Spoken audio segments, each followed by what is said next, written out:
We could put a little dancing in the beginning with like some music.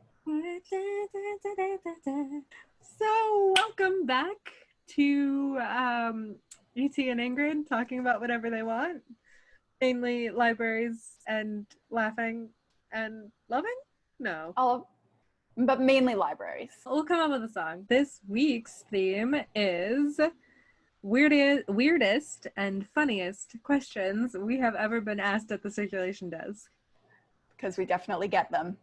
So often. Both in person Always. and over the phone. Which it's great. You know, call your librarian. Ask them a question. Visit. Ask a question in person. Especially if it's a weird question, because they will be the only people who give you a measured response and don't call you out for being a weirdo. And then you might end up on a podcast later, but you'll be super anonymous. So like, it will be fine. And you'll never see the podcast.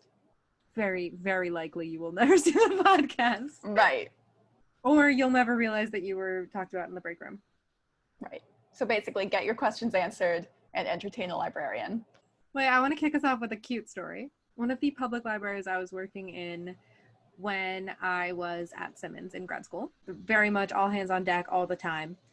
So if you were on the phone on a Saturday, you could guarantee that you were going to get a phone call from this older gentleman who called just to ask what the weather was like and have a little chat and like ask you to look up the weather for where he was, which is also where I was. Mm-hmm. And it was just like, it was really cute because like it was his way of, you know, having conversation. It felt like I wasn't sure. It didn't seem like he was going to go outside, but it was a good excuse to call the library. And it was so heartwarming. Like you just get to talk to him and be like, I know you at this point. Like, how's this going? Like, I know this book was delivered to you. Are you liking it? Like, let's just chat for a couple minutes. Human interaction. Very important, especially right now. And so call your library. We had one of those at the town library I worked at who would call regularly, ask for the weather report. Libraries are great. Your turn. It's gonna be a constant refrain. Okay, I'll start with like a less cute story. Can I alternate? Go. I do have a cute story for later. Well, it wasn't bad. It just made me scream because like I was, you know, a recent graduate of a liberal arts college.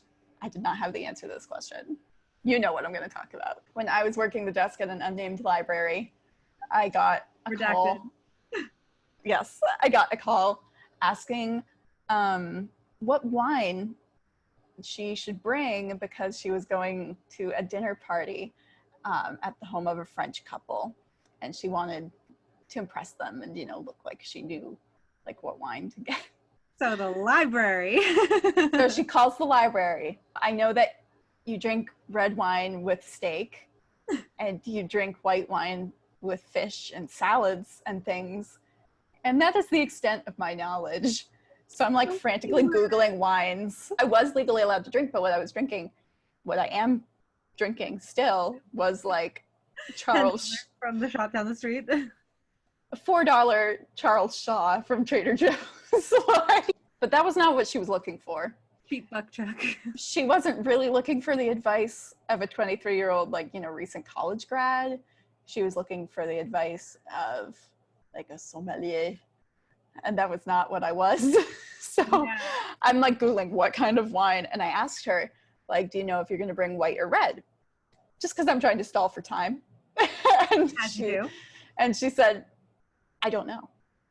And I said, oh, well, that's important.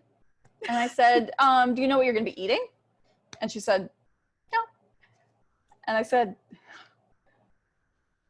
well, I'm not sure how much I can help you here.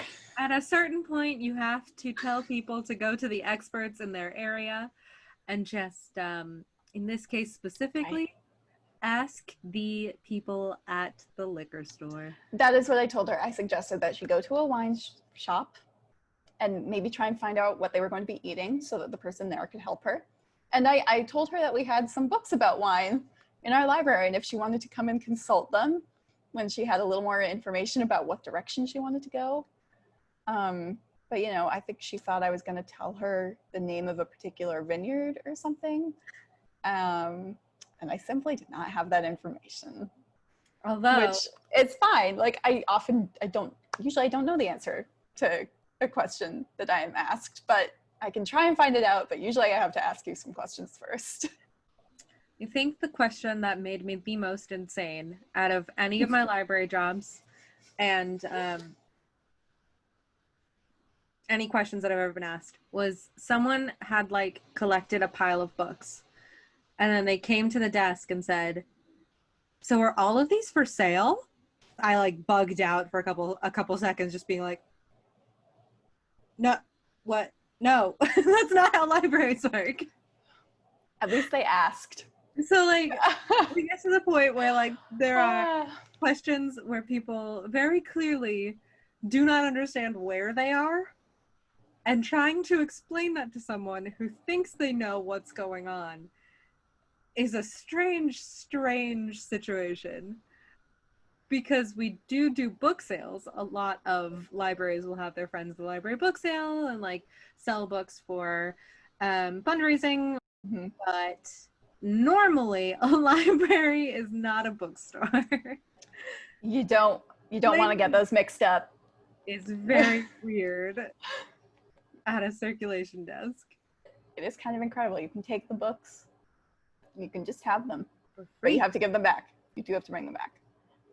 That is essential. Fines are stressful for everyone, and the library works best if things are returned. We don't want to make you pay us money. Do you have any idea how awkward it is worst. to ask someone for money, especially if like their child is pulling on their leg and like there's a line behind them and people seem anxious and yeah, and they're like ready to go, and you're like, wait, give me money. You owe us Money, please. Not a good feeling. Please don't make you pay us money. Your turn. What's another weird question? Or Oh, well, this is kind of a good one. Like, it was just funny. It was cute. bless. So this ended up being one of my favorite parent and child pairs that I worked with. One of their first visits to the library, it was a mom and her like 2-year-old son. And that's my favorite age. I just like Kiddos.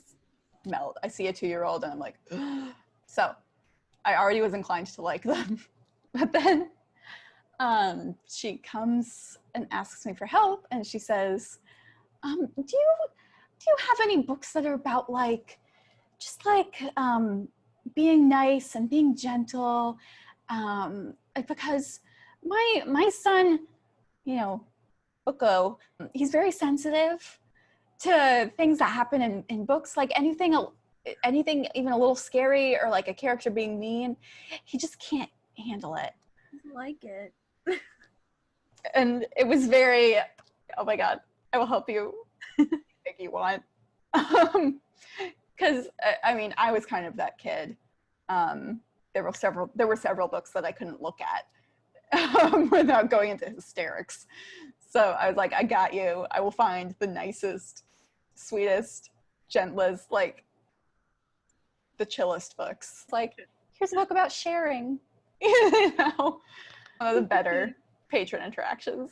This is the same family, I believe, that came to like return books, and I saw them for like the return thing. I saw them come in. I was like, okay, and they were about to leave and like not check anything new out, and the kid started losing his mind. It was like, no, Elsabeth, we must see Elsabeth. And it was my favorite thing. I was like, yes, go upstairs, go see Elsabeth. Yeah, you telling me about that was like most of the time, but go see her.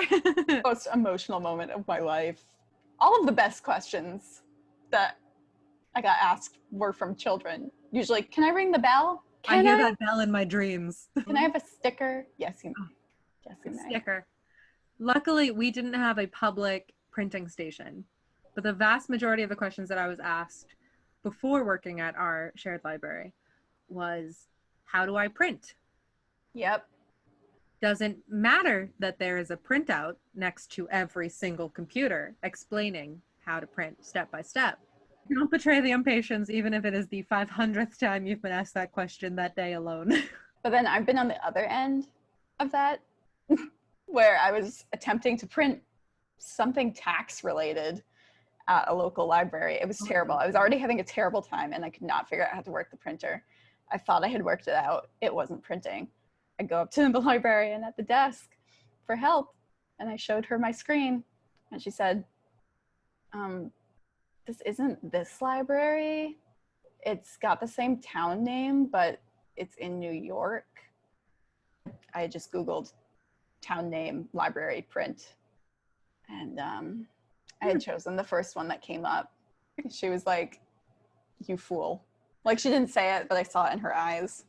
Aww. And wherever she is, it's okay if she's making fun of me on her own podcast.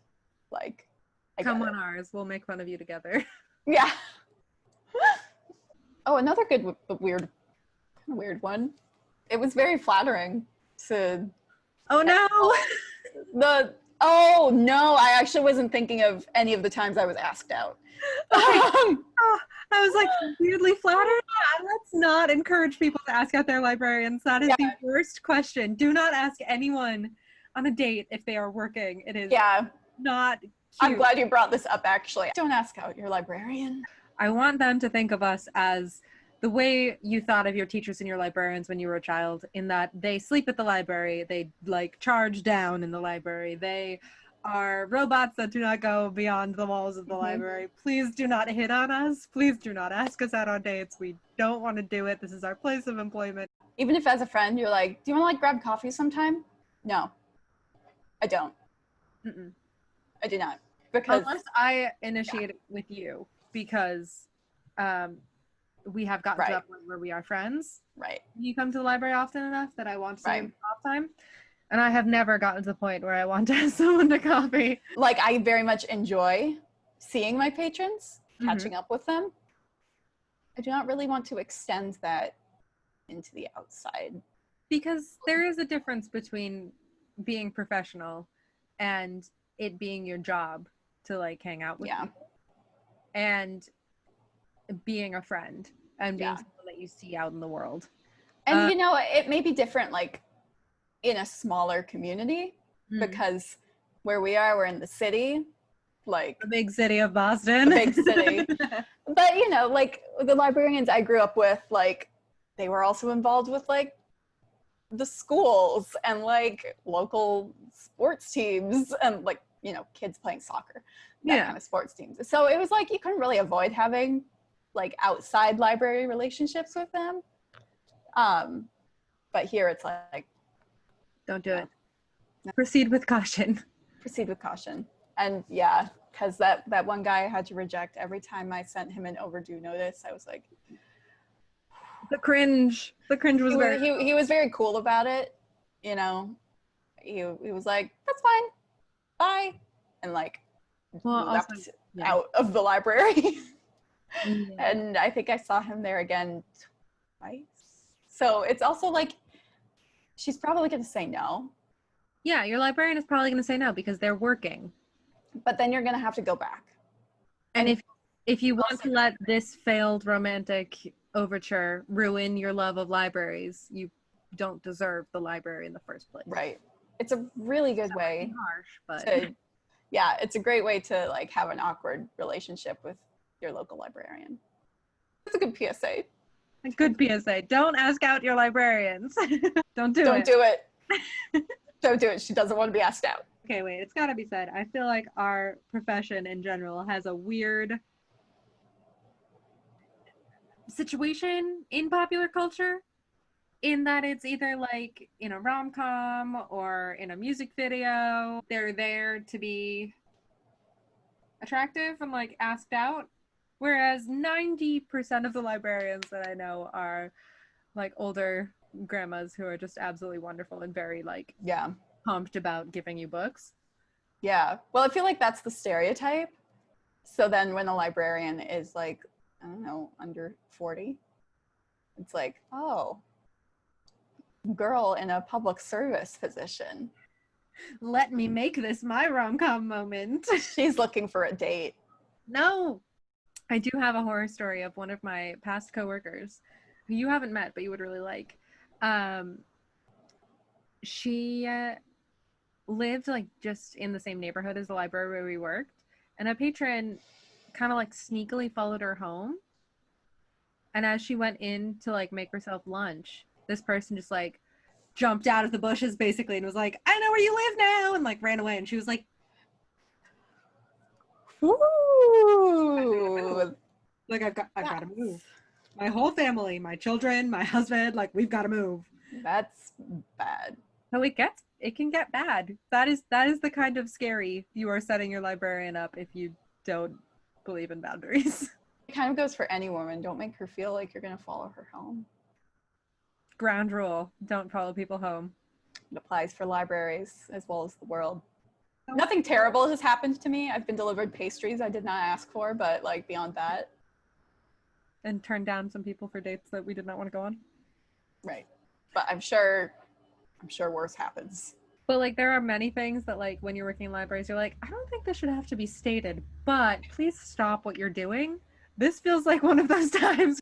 Someone asked us once to shush someone else for reading to their child, and we told them no. You have to remind people that others are allowed to use the public space. I think it's the patron's responsibility to approach the other patron and respectfully. It does feel kind of passive aggressive to go find someone else to tell someone that they are doing library wrong. If you haven't tried it, I don't want to intervene. Although if someone's snoring, I will drop a book near them. I was going to say, we have awoken snorers. Yeah. But also you shouldn't be sleeping at the library. The way that like, okay, so when I was working in not in the city that we currently work in, but in a city near where we currently work, a librarian explained it to me this way because I was an assistant librarian, baby MLS student. And she's like, well, if they're asleep, I cannot assess that they are okay. So I need to be able to see that like this person is not putting themselves in danger, that if they were awake, I could be able to assess if they needed like an ambulance or something. This was also a place that like kind of had more issues with people showing up at the library drunk or high. So, which is uncomfortable. Nobody wants to be woken up. Nobody wants to do the waking up. But that's another thing. That fines. We're going to add to this list. Long. There are a lot of uncomfortable things that happen in libraries. And sadly, we are the ones having to do them. Someone's got to do it. I mean, my other favorite is always, I have 500 books predating the Civil War. Can you pick them up tomorrow? Or I haven't looked at your donations policy, but I have a bunch of magazines specifically relating to creepy Victorian dolls. Do you want them? That doll one specifically, Elizabeth was doing the late shift one day and I came in the next day and there was just a doll magazine like staring me down. I was very worried we were about to enter into a horror movie. And I kept it there for months. I think it's still there. Yeah. Before you donate, a good question to ask yourself is, would I purchase this? If it was at the library book sale? If you are just bringing it to us because you feel guilty about throwing it out, don't donate it. There comes a point when it's not a sin to put the book in the recycling bin, you know? Good rhyme. I liked it. I think we're going to end on that note. I hope you have enjoyed this frequently asked question episode. Not even frequently, just weirdly asked questions. We have been two librarians. This has been one podcast. Elizabeth does not have any social media, but you can find me on Random Librarians pretty much everywhere. And we'll be back next week with more chit-chatting about library stuff and making each other laugh. If you have any questions or you want to be on our podcast/YouTube series, you can send us an email at liblaughlovepod@gmail.com. Or you can just leave a comment and we will get back to you because we love visitors. Happy reading in the meantime.